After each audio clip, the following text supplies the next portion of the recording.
All right, so I just want to show some footage from my first ever windsurfing race. This is one of the races. This is actually a slalom. There wasn't a lot of wind this weekend. It was only, they say at most it was gusting 7 to 8 knots, according to some people that were running an adjacent race for the wing foils. But it was really low. I've pumped on foil at 8 knots before, but I could not pump up in whatever this was. I think it was more like 6 knots, to be honest. There were a lot of people that couldn't fly at all, but the really fit, really skilled Olympic guys that are on their way to go to the Olympics pretty soon, they could get it going, and it made for an interesting event because you really ran into two classes of people: the people that could get foiling and super light stuff, and people like me who could not. And we're all on very similar gear. Um, I'm a I'm on IQ foil gear. I've got my max shim. I've got my base all the way back, or pretty far back compared to.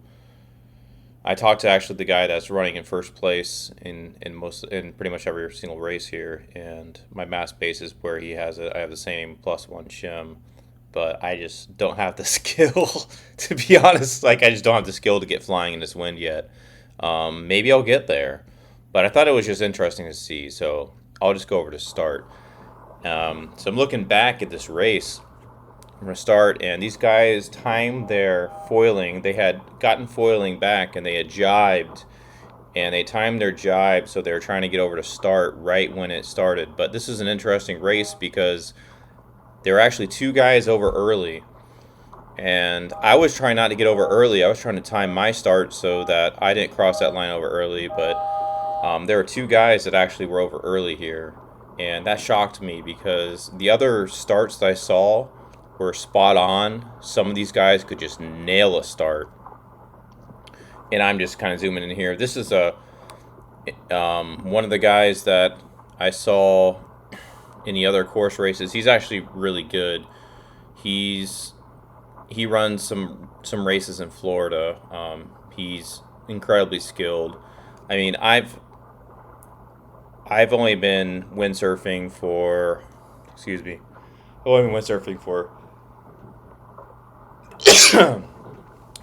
about mid 2020, and a lot of that first year was just me lacking a lot of skill and not knowing what I didn't know. So you'll see that they rounded that first mark, and they made their jibes. It looked like pretty much everyone made their jibes pretty clean, and now they're going to round the second mark. Those are, some really good light wind jibes. A lot of the problem with these jibes in light wind is you're going faster than the wind, and you get backwinded. So you have to be careful with how you handle your sail. I've dealt with that some. I'm not great at jibes. I'm pretty crap at jibes, honestly. But these guys are nailing it. And you'll see the guy with the purple Neil Pride sail looks like he came off foil there. But he's still far ahead of me. I'm just sitting here slogging around. Every now and then I'll pump to try to get going, but not a lot is happening with me, honestly. But you'll see they went out and extended, really went out far on their last jibe for that last mark. There's probably a reason for that. I'm not sure if there was a sandbar there, or if I'm not sure if there was a lull and they saw like a patch of wind out further out there. But it looks like the lead guy even touched down a little bit and then got pumping again. I saw a little splash. Um, and he's coming up on the finish line right now. You can barely see that boat and that marker, and basically, bam, he's finished there. Um, and so what happens with these races is, I'm used to sailboat races. I did some really casual sailboat races, and the buoy are very similar. The starts are very similar, but the timer starts as soon as that first finisher finishes the race. That timer starts, and I think they only gave us like 4 to 6 minutes after that first place person finished. Then you have to finish within 4 minutes of them finishing. So I only actually finished, I think it was two races this time. and that was pretty good. There were a lot that did not finish. The first day of racing was course racing. There were only 2 people that finished the first race. They didn't even run a second race, or they ran a second race and stopped it because no one could get around a course. There was just not enough wind. But at least with a slalom, it was short enough and it was downwind so people could keep it going. So I'm looking around to see who's behind me. I also noticed my jersey is actually on backwards. I noticed that a little bit late, but I didn't want to drop my sail and pick it up. In the background there behind me, or in front of me, you will see the Skyway Bridge, which is a few miles away from where we're at. It gives a pretty good backdrop and a pretty good understanding of where we're at here. I sail here pretty often, and to the right of me is a beach where a lot of kite surfers go, and just go kiting. We usually go to a different launch upwind of them. And yeah, so there's horns blowing right now, and one of the races I finished, I was actually too late, I think, for that finish. I think I counted as it did not finish just because the pro racers, they finished well in front of me, so I went around all the way to our course, but these youth group that started behind us, they actually lapped me. Like, I was on the course so long that they actually started the youth group after me, and then they passed me before I was even finished with the course. So it makes a huge difference, foiling versus non-foiling. So I'm just looking back here at the start. You can see a lot of those racers that actually finished that race, they got back there and they finished and they got back to the starting line. And the youth group, I think they're waiting for us to clear the course or something like that, or maybe they're waiting for more wind. I'm not sure. It was pretty light here, so I'm rounding that second mark. So I'm rounding the second mark now. That race is long finished, and I'm just trying to finish this race. So that was that first part of the video there. Let me pull up that second part. So here I am, that's the rest of the people that just couldn't get flying this race. I think right here is probably 4 to 5 knots. There were a couple of kids actually that weighed half as much as I did.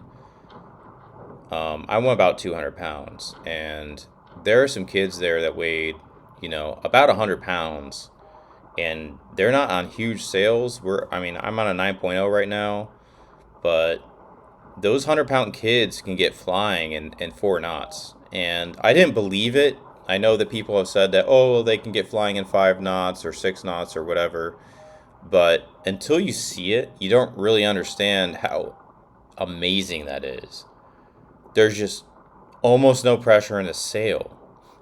So I rotated the camera view here because you see that one guy, he was behind the Olympic crew. He finished right there, so he had a good finish. He could not get flying after that first jibe. He made that first jibe and he came off foil, and he just had to slog around the rest of the course. So I've just got this one more marked around, or this one more marked around before I then go to finish line. See that? So there's a blue sail in the background that you might not be able to see depending on your resolution. Right behind my sail, that blue sail in the background is this kid who is, I think he's from Miami, and he was on it's a 100 centimeter wide board. It's this very wide race board, and he weighs 100 pounds. So he's this tiny kid on this really wide board, and he was able to fly in just about anything. If there was even any kind of pressure in the air from wind, this kid could just pump and fly, and it was incredibly impressive. I had never seen anyone able to fly in these conditions. Just about anyone else other than these Olympic foilers, that if they got conditions like this where it's this light and they happen to be on a beach, they would not have even rigged their sails. But this kid is just out here killing it, and barely any wind, and he's able to fly around. That's just super impressive. And I know that he has advantage of weight, but there's some skill. There's a lot of skill involved with flying around. So there's my last mark there that I'm rounding, and I'm just trying to pump to just kind of get some movement going on. and you can see looks like there's 3 other guys behind me just trying to round a slalom course. And I think in this round, I'm not 100% sure, but this might have been a round where I finished 6th out of 11 people, and there were a lot of did not finish in this race. So I think I might have finished 6th in this race. I'm not sure. But I mean, you can see the conditions just by reading the water. There's just not a lot of wind at all.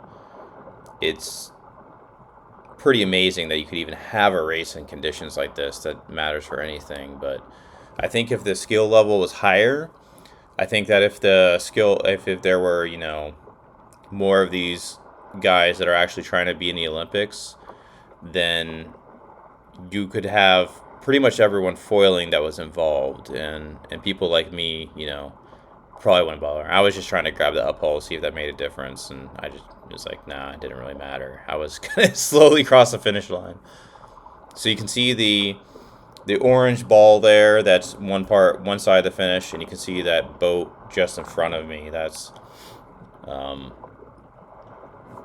the finish line between that boat and that orange buoy. And I just want to finish. I just want this over with. I don't know if I'm out of time right here or what. I just want to have a good finish. I'm hoping I get at least one good finish my first time windsurf racing, and that I don't come in dead last every single one. And turns out I came on 8 out of 11, which I'll take as a win.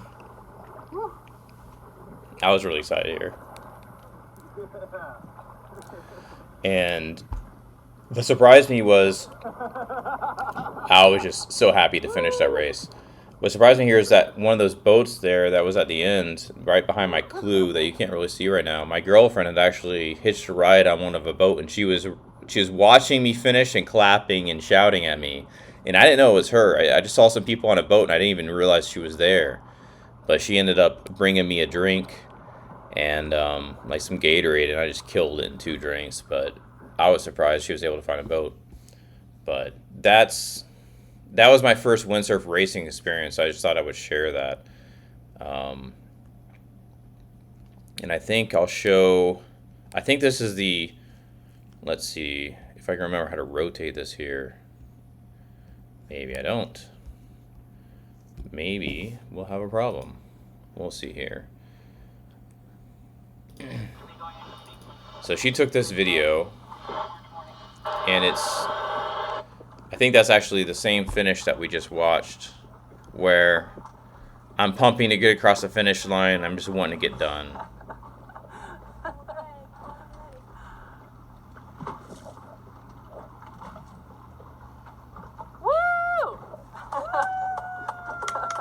But I heard them shouting, and I was really excited because this is my first race ever, and although I wasn't foiling, I could have been trained better. I could have, practiced a lot of skills. Clearly, my flying jibes and my everything didn't matter, but the fact I just stayed in a race and finished, and I had actually a good start because I hung out near the start line, that really made a difference here. But it was good to just go and just try to race and see what it was like. And it was really inspiring to me to see, the really excellent, Olympic contenders to just fly around in 5 to 6 knots and have a solid race. I know that it's possible now, so I know that I can go and practice and try to get flying in the same kind of wind. Clearly it's possible. Clearly it's a skill and training deficit on my part, but it's just inspiring to see that and know. Once you know what's possible, it's a lot easier to be encouraged to actually try to do these things well and to learn more. So I just thought I would share that. I thought it was really good and interesting, and I'll talk to you later.